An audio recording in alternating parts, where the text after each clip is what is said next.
Bonjour à tous et bienvenue dans Talent et Carrière, votre émission dédiée au monde du travail. Cette semaine au programme, les réunions de travail, comment réussir ces prises de parole. C'est ce que nous allons voir avec nos invités de la semaine et nous finirons bien évidemment avec Quentin Périnel pour la pause café.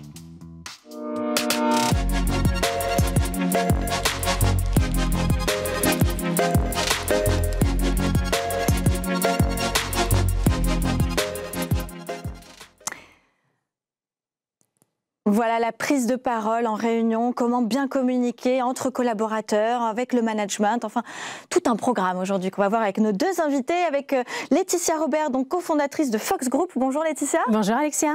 Dimitri Repérant, vous êtes conférencier professionnel, spécialiste du leadership oratoire et entraîneur d'orateurs. Bonjour. Bonjour. Est-ce que j'ai bien réussi mon lancement? Ça va? Oui, très très bien. Ça va, il était bien mon lancement parce que là, un petit coup de pression quand même. Alors on va parler un petit peu justement de cette expression de soi, de la prise de parole à la fois en entreprise, dans les réunions. Laetitia, comment vous, en tant que dirigeante, vous vous préparez pour une réunion importante?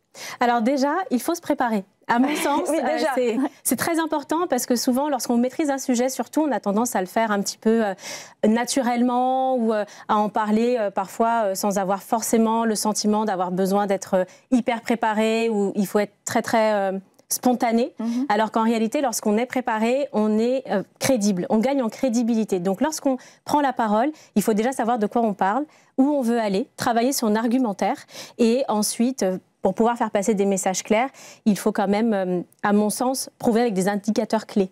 Donc on peut discuter avec des éléments de mesure, enfin ça peut être des pourcentages ou ce genre de choses en fonction de ce que l'on traite. Quoi qu'il arrive, il faut être prêt. Alors ça, c'est intéressant de se préparer parce qu'effectivement, il y a des réunions qui sont parfois improductives et qui coûtent beaucoup trop cher, dans tous les sens du terme d'ailleurs. Comment est-ce qu'on peut éviter ce piège du trop d'informations ou voire garder un message percutant et incompréhensible en réunion, Dimitri?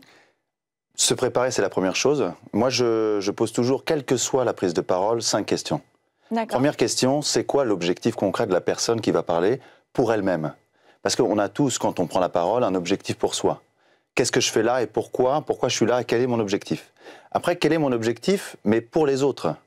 Qu'est-ce que je cherche à atteindre, provoquer dans la réunion là? Je suis avec mes collaborateurs, je suis peut-être même, moi, un N-1 face à des managers plus élevés ou des dirigeants en codir, ça dépend des réunions. Quel est mon objectif avec ma prise de parole? Qu'est-ce que je veux provoquer? Quelle est l'action qui va suivre après ma parole? Ça, c'est la première chose. Les deux premières choses sur les objectifs. Ensuite, il y a une vraie question à se poser, c'est qui sont les personnes qui sont face à nous? Est-ce que ce sont des gens qui en savent long sur le problème en question qu'on va soulever? Est-ce que ce sont des personnes qui n'en savent rien? Voilà. Est-ce qu'ils ont une connaissance du sujet importante? Quelles sont leurs attentes? Tout ça, c'est important, parce qu'il y a aussi des réunions de crise parfois. Oui, aussi. Et donc tout ça va changer. La façon dont on va se préparer, dont on va changer après, parce qu'on va se poser cette question-là, c'est comment je vais faire pour les intéresser eux, pour faire que ces personnes qui sont face à moi, elles soient là, pleinement intéressées, passionnées par ce que je dis, et que du coup, mon objectif in fine, qui est ce que je veux provoquer chez eux, puisse être atteint. Et on pourrait résumer la 5e question, je dis, c'est quel est le message? Le message, il y a un message, une réunion c'est un message. Il ne faut pas avoir 1000 messages dans une réunion. Donc, je prends la parole, je suis conférencier, j'ai un message clé. Je peux avoir plein de messages dans... De sous-messages. Voilà, de sous-messages, oui. Mais il y a un message unique. Si je sais répondre à ces 5 questions, déjà, je vais arriver avec une attitude, des éléments de contexte, des éléments, comme vous disiez, de statistiques, des éléments aussi. Après, on va sortir de ces questions statistiques, mais on va rentrer aussi dans le pathos. Comment on va pouvoir apporter de la matière émotionnelle. Donc une réunion, c'est aussi une histoire. Qu'est-ce qu'on se raconte? Qu'est-ce qu'on va raconter pendant cette réunion? C'est quoi l'histoire du problème? Et comment on souhaite le prendre et le résoudre? Donc c'est tout ça qu'il faut se poser. Il faut se poser quelques questions, mais si on ne se prépare pas, c'est sûr qu'on arrive un peu... comme ça, non préparé, et in fine, la plupart du temps, ça coûte très cher aux entreprises, parce que ça leur coûte du temps et énormément d'argent. Effectivement, il y a des statistiques d'ailleurs assez impressionnantes sur le temps de réunion et le nombre de réunions qu'il y a. Laetitia, est-ce que vous avez votre méthode infaillible pour structurer vos interventions et capter l'attention, notamment avec peut-être des indicateurs clés, mais est-ce que vous avez votre méthode peut-être à vous pour faire en sorte que tout le monde soit déjà attentif jusqu'au bout et soit vraiment imprégné de votre message ? Alors pour moi, lorsque je prépare ma réunion, donc au-delà de la structure, donc un peu intro, développement, où est-ce que je veux l'amener, sur les idées qu'il y a à traiter, je pense que déjà, c'est du personal branding. Okay. Donc lorsque l'on intervient, il est important, à mon sens, d'être assez authentique. Donc là, on parle de réunion de travail, donc on prend un contexte d'entreprise avec des parties prenantes qui vont être soit de la direction, soit des personnes très opérationnelles. Quoi qu'il arrive, lorsqu'on prend la parole, on doit donner de soi. Donc ma méthode, ce serait, au-delà de la préparation, on en parle assez souvent, mais voilà, c'est quand même très important, c'est aussi finalement de donner de soi. Et si je dois préciser quand même un petit peu, pour moi, l'écoute active, c'est très très important, parce que au-delà de prendre l'information, donc de l'écouter, c'est aussi de reformuler, savoir si on a bien compris, si les messages sont passés auprès de soi, mais aussi auprès des autres, et si besoin, compléter l'information. Alors, j'ai une question sur les messages profonds. Comment est-ce que vous accompagnez ceux qui viennent vous solliciter à faire passer un message authentique, c'est-à-dire au-delà de la carapace et du titre que peut avoir le collaborateur ou le dirigeant, mais comment on arrive aujourd'hui à vraiment communiquer qui l'on est vraiment, c'est-à-dire son être authentique. C'est pas forcément facile. C'est vrai. On n'y arrive pas tout le temps. Non, surtout en entreprise. Ouais. Surtout en entreprise, parce qu'en entreprise, souvent, on porte un masque ou en tout cas, on joue un rôle. Pas facile de parler de soi, de son authenticité. Comment est-ce que vous arrivez aujourd'hui à être authentique et à révéler pleinement qui vous êtes, Dimitri? Je dirais, alors déjà, est-ce que la question, elle est pour moi, comment j'arrive à le faire, ou comment j'arrive à aider les personnes que j'accompagne pour le faire? Donc moi, comment j'arrive à le faire? Je dirais que c'est tout un parcours qui m'a mené au fait que je puisse, à un moment donné, maintenant, être pleinement à ma place, me sentir qui je suis et être dans cet espace où je peux me montrer à la fois vulnérable, à la fois fort, dans tout ce que je suis. Mais ça part déjà de cette audace à être soi, à se montrer et à raconter des histoires. Je suis un conférencier. En conférence, je vais raconter mon histoire. Et dans mon histoire, il y a des parties qui sont des échecs, des choses par lesquelles j'ai traversé et qui ont été compliquées. Et donc, j'ose venir les présenter. Et pour une utilité précise. En fait, ça ne sert à rien d'être authentique pour être authentique. L'objectif d'une personne qui prend la parole, c'est de transmettre quelque chose. Donc si je raconte une partie de mon histoire, un échec, une réussite, c'est pour inspirer les autres ou à ne surtout pas aller dans la direction qu'on a prise ou que j'ai prise dans le passé. Si c'est une entreprise, c'est qu'on a prise dans le passé, et aller vers une direction qu'on souhaite, qui est une bonne direction, et donc inspirer les autres à aller aussi vers cette direction. Donc, in fine, la question de l'authenticité, c'est à quel point je peux profiter de mon histoire, à quel point je peux profiter de qui je suis pour pouvoir atteindre mes objectifs, pour que mon message puisse toucher. Et comme je le disais tout à l'heure, le pathos, c'est un élément essentiel. Le plus important, c'est le message. L'idée qu'on a, c'est le plus important.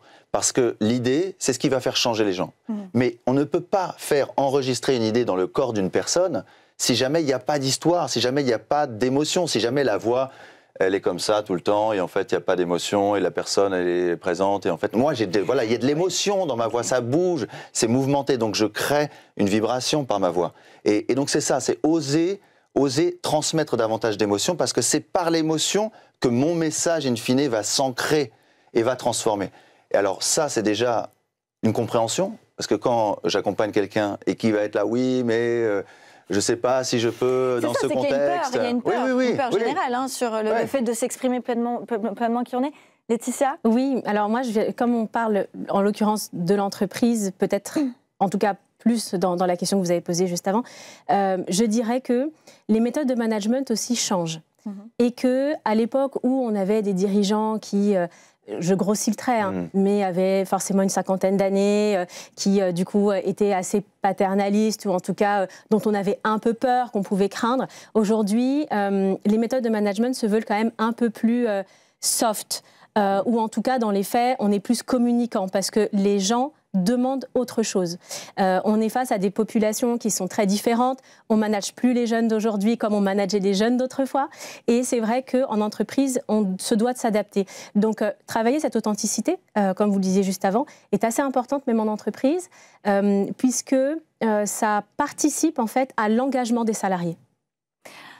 Et ça c'est vraiment aussi un point qui est intéressant. Il faut prendre en compte aussi effectivement la génération. Ça, c'est un point à évoquer. Est-ce qu'on communique de la même façon à des 18-25 ? Vous rigolez tous les deux parce que la réponse paraît évidente. Mais justement, vous imaginez cette gymnastique intellectuelle qu'il faut avoir pour à chaque fois adapter son discours en fonction de la génération, des attentes. Et puis maintenant, on prend de plus en plus en compte, et c'est très bien, des neurodivergents, des personnes plus sensibles. Ça demande un certain effort. Et est-ce qu'aujourd'hui... on peut, en tout cas, en tant que dirigeant, en tant que manager ou même en tant que simple collègue, avoir cette compétence de communication et de comprendre comment est-ce qu'il faut parler à qui en fonction de qui est en face de nous. C'est une question d'écoute. Déjà, c'est une question d'écoute et c'est une question... parce que la parole, on pourrait dire qu'on prend la parole. Prendre la parole. Donc c'est quelqu'un qui va d'un coup avoir le bâton de parole, la concentration est sur cette personne. Mais in fine... prendre la parole, c'est aussi donner sa parole. Donc c'est se concentrer d'abord sur l'autre, sur ceux qui sont là. C'est dans les questions que j'ai traitées au début, il y a cette question, qui est face à moi ? Et cette question, elle n'est pas simplement en amont, elle peut se traiter au moment T. C'est-à-dire que je vais voir les réactions, comment... En fait, voilà. Vous demandez quand même, vous invitez à ce qu'il y ait une forme d'empathie quand même, c'est-à-dire une lecture rapide de qui est la personne pour pouvoir avoir une communication adéquate. Qu'est-ce qui se passe lorsqu'il y a des désaccords ? Quand on est vraiment... c'est ça qui n'est pas facile dans la gestion des conflits, on le sait tous, on le vit tous, hein, quand il y a une entreprise de 2 personnes ou de 10 000. Comment fait-on pour savoir communiquer lorsqu'il y a un désaccord et que on est dans cette vague de bienveillance, de communication positive et puis on est aussi entre deux mondes, entre l'ancien monde qui ne mâchait pas ses mots et qui était très directif. Comment fait-on pour s'y retrouver quand il y a un désaccord, quand on a des différentes façons d'aborder le sujet et de traiter ça ? Disons que si on a déjà un discours structuré par la préparation qu'on a eue au préalable et qu'ensuite on pratique cette écoute active ou en tout cas faciliter le dialogue, c'est plus simple déjà de dire alors attention, cette idée-là peut nous amener à ça. Donc finalement, il faut toujours expliquer les enjeux de telle ou telle décision, de tel ou tel positionnement. Donc au-delà de la reformulation, c'est de se dire, voilà, à mon sens, ça peut marcher parce que, et ça, à mon sens, peut être, mérite un point d'attention parce que, de par mon expérience, ce qu'on disait tout à l'heure, mais aussi, souvent c'est relatif à l'expérience ou bien à des études qui ont pu être faites, on arrive à étayer, à argumenter le fait qu'on part sur une mauvaise pente. Donc ça, déjà, c'est la première chose à dire. Si vraiment, dans le cadre d'un désaccord où on n'arrive vraiment pas à réfléchir de la même façon, à voir les choses de la même... dans le même... Pardon, dans le même sens, oui. Voilà, dans le même sens. Ouais. Eh bien, à ce moment-là, mieux vaut prendre le temps, se dire, on reste là-dessus, on réfléchit chacun de notre côté et on essaie de trouver un compromis. Et finalement, la réunion de travail, c'est pas forcément au moment de la réunion, c'est ce qui se passe avant. Donc, quand on fait un ordre du jour, voilà, on se dit ce dont on doit parler, mais c'est aussi après. C'est revenir à tête reposée sur les sujets qu'on a déjà abordés pour finalement sortir de ce moment de désaccord. Parce qu'il faut trouver un accord, c'est très important en entreprise. Comment peut-on faire pour désamorcer le moment où on appelle ça un icebreaker, mais bon bref, en tout cas on doit casser un petit peu cette tension, ces non-dits, on sent que le collègue il parle à demi-mot, le patron aussi, enfin comment est-ce qu'on arrive à désamorcer en fait et commencer à parler de ce qui ne va pas et de ce qui est gênant et de ce qui est un peu délicat? Il y a plusieurs solutions. Mais il peut y avoir une solution qui va passer par l'humour, le comique, quelque chose de léger, ou il y a carrément la solution qui juste pose le problème. Oui, aussi simplement. Voilà, on pose le truc, voilà ce qui existe, voilà où on en est, c'est ça qui est, pour l'instant, on en est là, et maintenant, on fait quelque chose. Et on montre aussi, c'est ça, la personne qui va prendre la parole, qui va prendre le lead, donc qui va prendre la direction du mouvement vers lequel il emmène les personnes d'un point A à un point B d'idées, eh bien, lui, cette personne, elle, peut-être, cette personne, elle va essayer d'avoir quelque chose vraiment d'important à poser. C'est-à-dire qu'au départ, elle sait pourquoi elle est là. Et c'est important tout de suite de rentrer dans le sujet. C'est-à-dire qu'on peut, oui, on peut faire une petite blague, quelque chose de léger qui va, une espèce de secouage d'énergie, mais ensuite, c'est très important d'aller quasiment tout de suite dans le sujet, comme dans une conférence. Dans une conférence, dans une prise de parole, un discours, on ne va pas d'abord discuter pendant un long moment de petits trucs, et après, hop, on rentre dans le sujet. Du pot, exactement. Un film d'action, ça rentre tout de suite dans l'action, et après, on a le générique. Alors, ça, c'est la vision d'un homme. Laetitia, est-ce que vous êtes d'accord avec cette façon de faire? En soi, il y a quand même deux méthodes qui sont assez différentes parmi celles que vous avez évoquées juste avant. Donc, oui. Et puis, ça dépend encore une fois de la personne qu'on a en face de soi. Comme vous le disiez tout à l'heure, il faut s'adapter rapidement. Donc, cette empathie, cette bienveillance fait qu'on doit analyser, on doit faire une espèce de screening de la personne qu'on a en face de soi. Et on sait assez rapidement si on peut rentrer tout de suite dans le vif du sujet ou si effectivement, il faut un peu plus s'enrober parce que les personnalités sont différentes, les sensibilités aussi. Et lorsqu'on est là pour embarquer, finalement, c'est important de s'adapter à son interlocuteur. Donc, je dis pas non. Alors, ce que je dis, c'est qu'on rentre dans l'action, mais ça ne veut pas dire qu'on rentre cash. C'est pas ça. Hein. C'est juste qu'on va poser le problème. Et même, on peut aussi poser le fait que quelle est notre sensibilité ou notre émotion à cet instant-là vis-à-vis du problème. Parce que si je dis, oui, bon, voilà, on va parler de ça, je vous avoue que c'est pas très confortable pour moi. Ça y est, tout de suite, on l'a désamorcé parce que d'un coup, on est manager, eh bien, les personnes qui sont en face de nous vont bien sentir que pour nous aussi, c'est pas confortable et qu'on est un être humain et que nous aussi, c'est compliqué pour nous de venir. C'est dans ce sens-là. Mais tout ça, ça passe évidemment d'abord par l'adaptation et la capacité à sentir dans le moment T qui est face à moi et comment est cette personne. Moi, j'ai une petite question face à des personnes qui se sentent un peu exclues parce qu'il y a beaucoup de petits groupes qui se forment en entreprise. On va manger souvent avec les mêmes personnes. On a tendance peut-être à choisir un projet avec peut-être les mêmes personnes où on est très heureux de montrer qu'on travaille avec un certain groupe.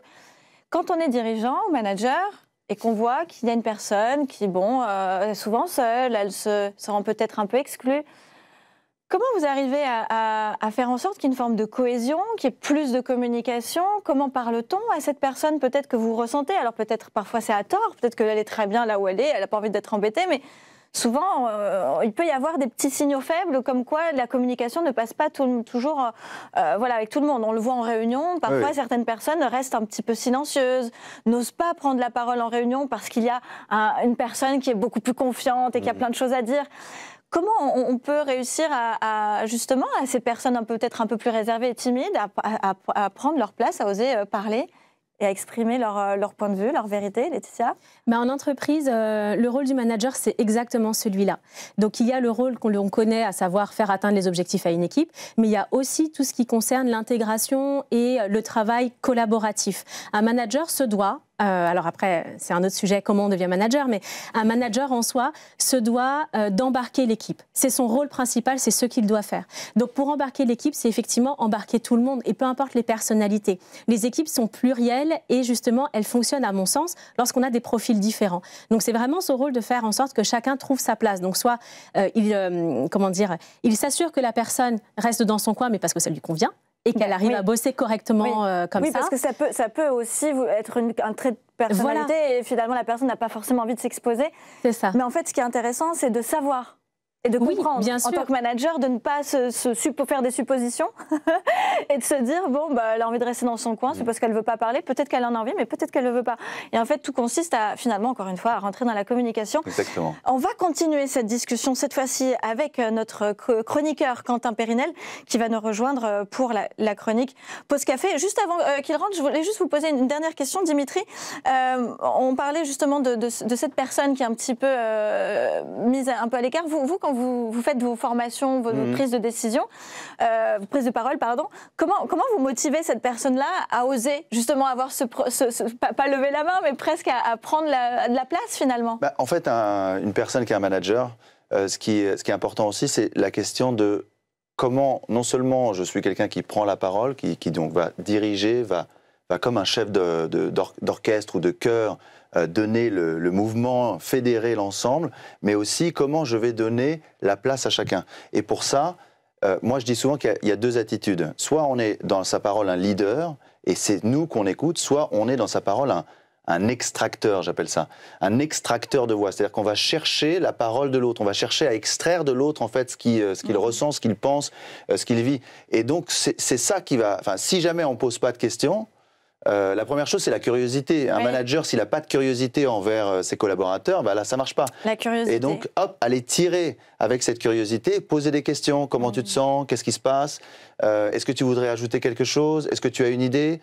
Et voilà, et aller comme ça questionner pour que la personne qu'on voit peut-être un peu en retrait, mais qui peut avoir des idées parfois géniales. Oui, bah c'est ça en fait, c'est ça. C'est pour ça qu'il faut aller chercher et être très curieux. C'est effectivement une qualité d'un manager et pas seulement d'un manager. On continue cette fois-ci avec Quentin Périnel qui nous suit tout de suite pour la pause café.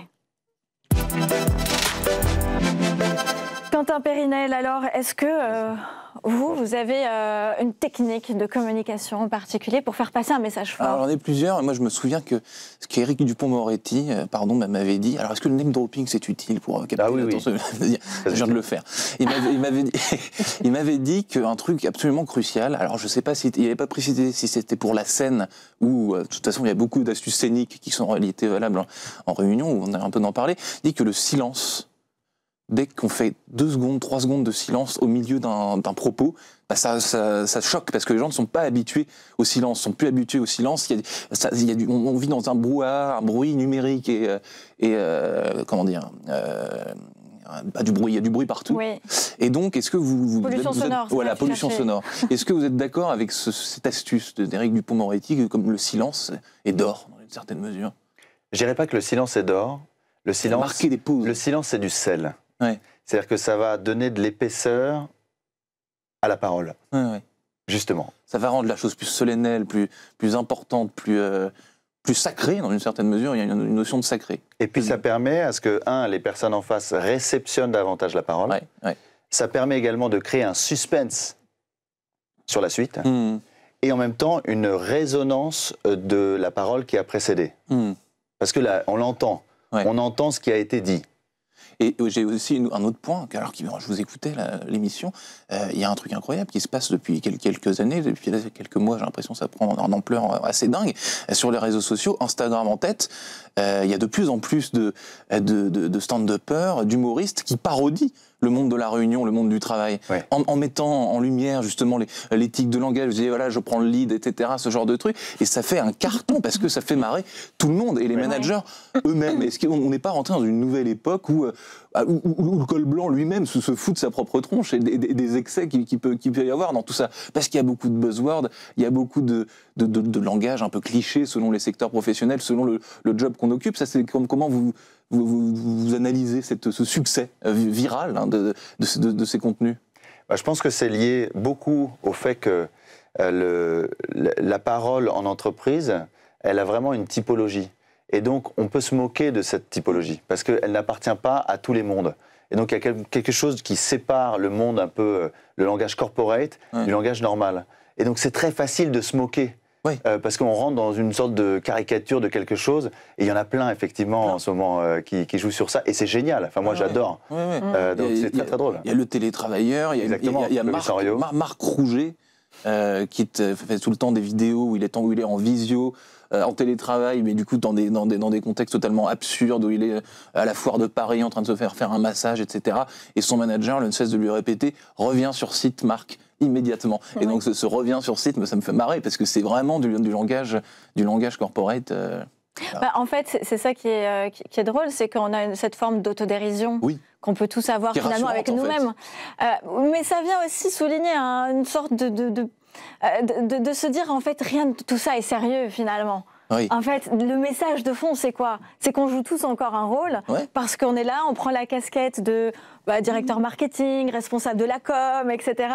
Et on vient tous avec des sigles pour faire genre, on est super pro, on a compris, voilà, le brainstorm avec les KPIs, you know. Enfin, et ça va dans tous les secteurs métiers. Regardez le succès des Crêts avec la série L'Agence. Tout le décorum de l'agence immobilière, la façon dont on parle, les petites les façons de causer. Mais ça veut dire quoi finalement? Ça veut dire que le monde du travail, le bureau, est un grand théâtre. Ça veut dire que c'est pas sérieux tout ça. Selon moi, oui. Et c'est amusant que tout le monde. Alors après, il y a peut-être, on va peut-être pas rentrer dans le détail, mais certaines professions qui ont plus d'autodérision et plus d'humour que d'autres, qui sont plus OK pour être tournés en dérision, justement. Mais c'est marrant ce qu'on dit, parce que les agents immobiliers, enfin, ils ont une démarche, moi je trouve. Je vois un agent immobilier dans la rue, la façon dont il est fringué. Il a la tête de l'emploi.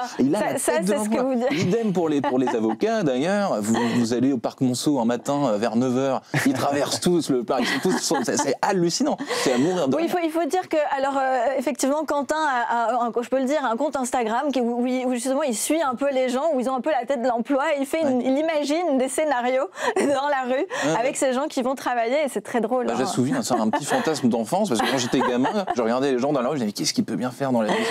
Et maintenant, en filmant les gens de dos et en leur inventant une vie, parce que moi, je me marre comme un peu. Voilà, c'était un petit peu la promo qu'on peut faire, effectivement. Non, mais si, parce que, en fait, c'est intéressant aussi de peut-être de redescendre un peu, parce qu'on parle beaucoup de burn-out, on parle beaucoup de dépression, alors de la solitude aussi dans le travail.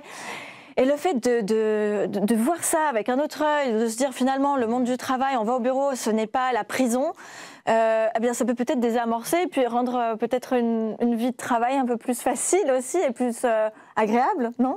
Il y a plusieurs choses, mais le burn-out, c'est une pathologie. Donc aujourd'hui, il y a quand même un effet de mode. Je risque de m'attirer quelques foudres en disant ça, mais il y a le burn-out, le vrai, et entre guillemets, la surcharge classique. L'épuisement. Voilà, c'est ça. Et on mélange encore beaucoup les deux, alors qu'il y a des... Heureusement, ça se structure maintenant, mais le burn-out, c'est un fait, c'est médical, ça doit être suivi, ça s'organise, mais c'est quelque chose d'avéré et d'assez grave. Là où on emploie beaucoup le burn-out comme étant quelque chose, je suis en burn-out. Non, c'est pas vrai. C'est un sujet de fond, et finalement, il y a, je pense, assez peu de gens qui sont face à un vrai burn-out. C'est intéressant de le dire. C'est intéressant. On va devoir bientôt clôturer cette émission, mais c'est vrai que malgré tout, faire attention à ces mots. Oui, c'est très important. Ça reste quand même quelque chose d'important, parce que autant l'humour c'est bien, la prise de conscience, de l'empathie c'est bien, être à l'écoute c'est bien, faire des silences c'est bien, mais mettre les mots justes dans les émotions justes et dans ce qu'on vit, c'est extrêmement important, parce que sinon la personne qui a un vrai burn-out et qui lance un signal d'alerte, elle peut-être ne sera pas autant prise au sérieux que celle qui est juste en épuisement professionnel. Donc apprenons aussi à bien choisir les mots. Le mot de la fin, Quentin. Oui, c'est marrant, parce que le burn-out, c'est devenu un buzzword, justement. C'est devenu une expression. Et en 2002, quand Philippe Labro, 2002 de mémoire, je crois, écrit son roman « Tomber 7 fois, se relever 8 », où il évoque son vrai burn-out, le mot burn-out n'existe pas peu. Et c'est dingue, en 20 ans, une vingtaine d'années, à quel point un mot est devenu... Tout peut changer, il faut faire attention aux mots. En tout cas, merci pour cette communication et cet échange très passionnant sur les plateaux de Talent et Carrière sur le Figaro TV. Merci à tous, je vous dis à très bientôt pour une prochaine émission.